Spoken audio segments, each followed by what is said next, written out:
They're usually found as a crusty growth on rocks and trees, but scientists think lichens may have a use beyond this earth. At Imperial College London, they're engineering fast-growing synthetic lichens that use carbon dioxide and light to help make useful chemicals. In nature, lichens are hardy partnerships between fungi and photosynthetic algae, or cyanobacteria. Professor of Engineering Biology Rodrigo Ledesma Amaro explains. So it's a symbiotic relationship between a photosynthetic organism, a cyanobacteria or algae, and fungus. And they work together. One gets the CO2 and light, transform it into nutrients, and the fungus use those nutrients to create like the structure and the house where they live.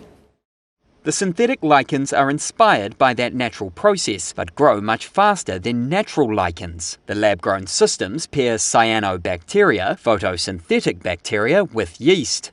The cyanobacteria makes sugars, and the yeast can turn those sugars into fuels, pharmaceuticals, and food ingredients. Researchers are exploring how such microbial systems might one day help produce materials, food, or fuels during space missions. Ledesma Amaro said there's huge interest from space agencies. The interesting thing is that those organisms, to be able to produce those things in space, they need to be fed. They need food, and those nutrients that they need are not usually found commonly. For example, yeast needs sugar to make those products.